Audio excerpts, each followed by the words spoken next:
नमस्कार, आप देख रहे हैं 4 PM और मैं हूं आपके साथ सिमरन। क्या हुआ जब एक पूर्व चीफ जस्टिस ने हमारे नॉन बायोलॉजिकल प्रधानमंत्री का उड़ाया मजाक? कैसे उन्होंने जेनजी की तारीफों के पुल बांध के मोदी सरकार को सुना डाला और कैसे बीजेपी का असली जातिवाद का चेहरा सामने आ गया।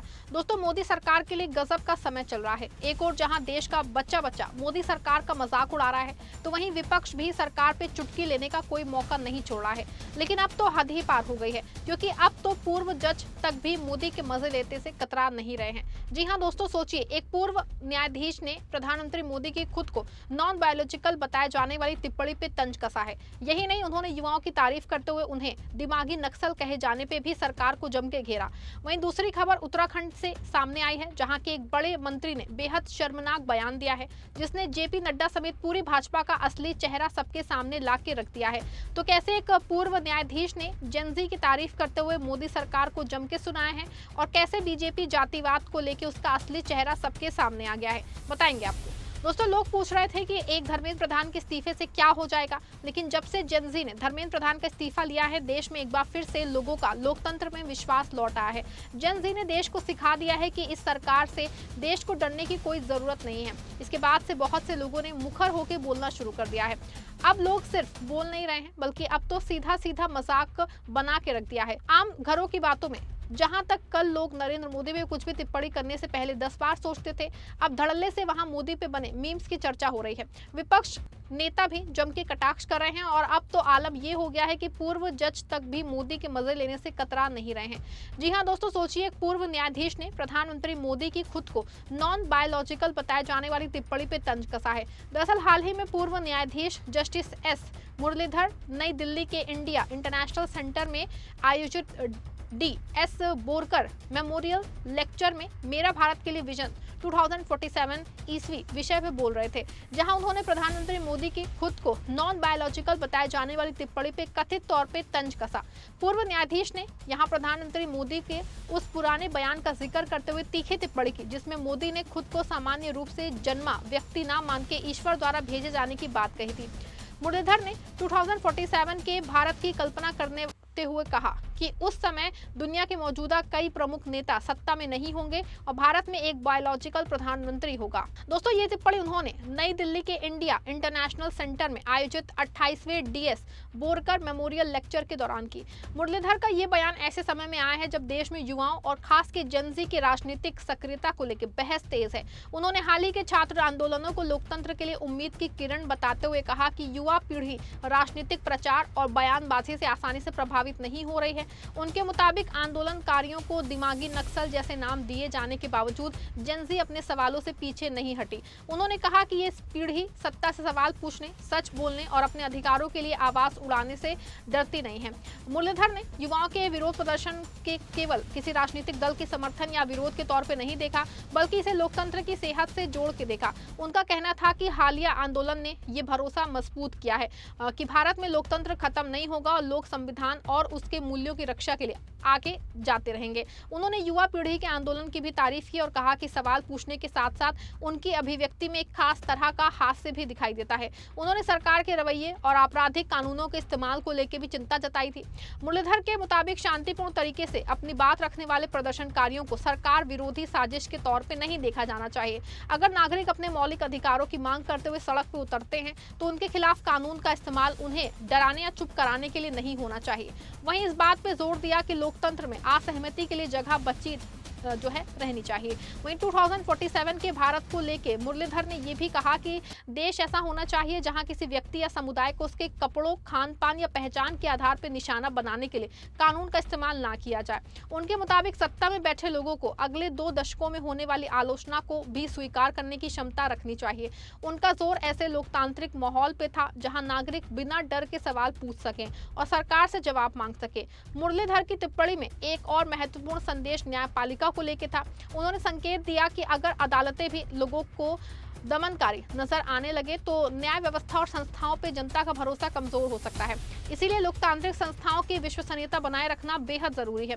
उन्होंने न्यायिक सुधारों, मामलों के निपटारे में तेजी और ऐसे कानूनों की समीक्षा की जरूरत पे भी जोर दिया है जिसमें जमानत पाना मुश्किल होता है। अब देखिए, इस पूरे बयान का राजनीतिक महत्व इसीलिए भी बढ़ जाता है क्योंकि प्रधानमंत्री मोदी की मैं बायोलॉजिकल नहीं हूं वाली टिप्पणी 2024 के लोकसभा चुनाव के दौरान भी काफी चर्चा में रही थी। उस समय मोदी ने कहा था कि अपनी मां के निधन के बाद उनके अनुभवों से उन्हें विश्वास हुआ कि वो ईश्वर द्वारा भेजे गए हैं। ऐसे में पूर्व जस्टिस एस मुरलीधर का 2047 की कल्पना करते हुए बायोलॉजिकल प्रधानमंत्री का जिक्र करना सीधे तौर पे उस पुराने बयान की ओर इशारा माना जा रहा है। साथ ही जेन ज़ी के आंदोलनों को लोकतंत्र के लिए सकारात्मक संकेत बता के उन्होंने एक बड़ा सवाल भी सामने रखा है कि क्या आने वाली पीढ़ी राजनीतिक प्रचार से प्रभावित होगी या फिर सत्ता से लगातार सवाल पूछती ही रहेगी। मुरलीधर के मुताबिक हालिया घटनाओं में कम से कम एक उम्मीद जरूर जगाई है कि युवा संविधान, लोकतंत्र और अपने अधिकारों को लेकर चुप बैठने वाली पीढ़ी नहीं है। अब देखिए, एक और जहां नॉन बायोलॉजिकल प्रधानमंत्री की बात हुई तो वहीं नॉन बायोलॉजिकल की पार्टी कितनी बड़ी जातिवादी पार्टी ये भी अब सामने आ गया है। दरअसल हल्द्वानी के रामलीला मैदान में कांग्रेस अध्यक्ष मल्लिकार्जुन खड़गे की रैली के बाद हुए शुद्धिकरण को लेकर उत्तराखंड की सियासत गर्मा गई है। अब बीजेपी के प्रदेश अध्यक्ष महेंद्र भट्ट ने इस शुद्धिकरण का इसका खुल के बचाव किया है। मसूरी में मीडिया से बातचीत में भट्ट ने कहा कि कांग्रेस के पास कोई ठोस मुद्दा और कार्यक्रम नहीं है, इसीलिए वो ऐसे विषयों को राजनीतिक रंग दे रही हैं। महेंद्र भट्ट ने कहा कि रामलीला मैदान में जिस तरह के नारे लगाए गए वो वहां की मर्यादा के अनुरूप नहीं थे। उनका कहना था कि अगर इसके बाद किसी संगठन ने मैदान का शुद्धिकरण किया तो इसमें गलत क्या है। उन्होंने इस मामले को दलित समाज से जोड़ते पे भी कांग्रेस को घेरा और आरोप लगाया कि कांग्रेस अपने ही राष्ट्रीय अध्यक्ष खड़गे के नाम पे राजनीति कर रही है। जन के पास कोई इश्यू नहीं है, कोई मुद्दे नहीं है, ना उन पर कोई कार्यक्रम है। केवल ऐसे विषय उठाना जो समाज को खराब करते हो, दूषित करते हो। कल्पना करिए आप, खड़गे जी की रैली हल्द्वानी में होती है, रैली उस स्थान पर होती है जो रामलीला का मैदान है, वहाँ पर गंदगी होती है, ऐसे नारे लगते हैं जो नारे राम मंदिर में लग नहीं, राम स्थान पर लग नहीं सकते हैं, वहाँ पर गंदगी फैलाई जाती है।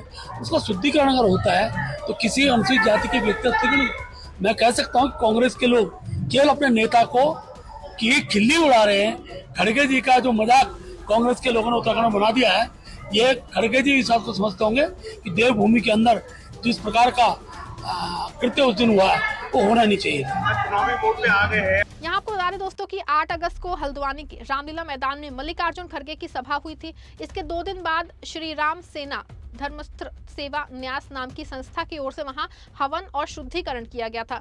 संगठन का आरोप था कि कांग्रेस की रैली के बाद रामलीला मैदान की मर्यादा के खिलाफ नारे लगाए गए और गंदगी फैलाई गई। इसी को आधार बना के मैदान का शुद्धिकरण किया गया। लेकिन जब कांग्रेस ने इस मुद्दे को लेकर कांग्रेस अध्यक्ष मल्लिकार्जुन खड़गे ने इसे राज्यसभा में उठा दिया था, जिसपे जेपी नड्डा को वक्तव्य देना पड़ा था। बीजेपी अध्यक्ष जेपी नड्डा ने पहले इस घटना को दुर्भाग्यपूर्ण बताया था। उनकी ओर से जांच का भरोसा दिया गया था और शुद्धिकरण में बीजेपी के शामिल होने के आरोपों को गलत बताते हुए शुद्धिकरण मानने से जुड़े संगठन से पल्ला झाड़ा था। लेकिन अब उत्तराखंड बीजेपी अध्यक्ष महेंद्र भट्ट खुद इसी शुद्धिकरण को सही ठहरा रहे हैं। ऐसे में सवाल उठ रहा है कि अगर बीजेपी नेतृत्व इस घटना को दुर्भाग्यपूर्ण मान चुका है तो उत्तराखंड बीजेपी अध्यक्ष द्वारा उसका बचाव करना आखिर क्या संदेश देता है। इसको लेकर कांग्रेस सांसद पवन खेड़ा ने लिखा है कि इससे कोई फर्क नहीं पड़ता कि नड्डा जी ने खड़गे जी की रैली के बाद हल्द्वानी में हुए शुद्धिकरण को दुर्भाग्यपूर्ण बताया। सच्चाई ये है कि भेदभाव आरएसएस बीजेपी की सोच में खून की तरह दौड़ता है। उन्होंने लिखा कि 21वीं सदी में भी दलितों के साथ इस तरह का अमानवीय व्यवहार किया जा रहा है। ये अपने आप में एक बहुत बड़ी त्रासदी है। लेकिन अगर देश के सबसे बड़े दलित नेताओं में से एक और राज्यसभा में विपक्ष के नेता के साथ ऐसा हो सकता है तो इससे अंदाजा लगाया जा सकता है कि आम दलितों की रोजमर्रा की हकीकत कितनी बदतर होगी। पवन खेड़ा आगे कहते हैं कि अब जब पार्टी के अपने प्रदेश अध्यक्ष ने खुले तौर पे छुआछूत का बचाव किया है तो क्या बीजेपी उनके खिलाफ कार्रवाई करेगी? क्या मोदी उन्हें पद से हटाएंगे?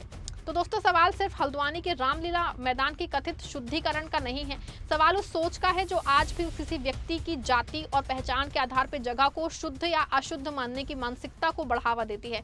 अगर बीजेपी के राष्ट्रीय अध्यक्ष इसे दुर्भाग्यपूर्ण बताते हैं और उसी पार्टी के प्रदेश अध्यक्ष उसका बचाव करते हैं, तो फिर जनता किस बयान को बीजेपी की आधिकारिक सोच माने? देश संविधान से चलता है, छुआछूत और भेदभाव की मानसिकता से नहीं। अब देखना होगा कि प्रधानमंत्री मोदी और बीजेपी नेतृत्व अपने प्रदेश अध्यक्ष के इस बयान पे कार्रवाई करते हैं या फिर चुप्पी साध के इस सोच को ही मौन समर्थन देते हैं। अपनी राय दीजिएगा इस पूरी खबर पे और वीडियो को लाइक शेयर करिएगा।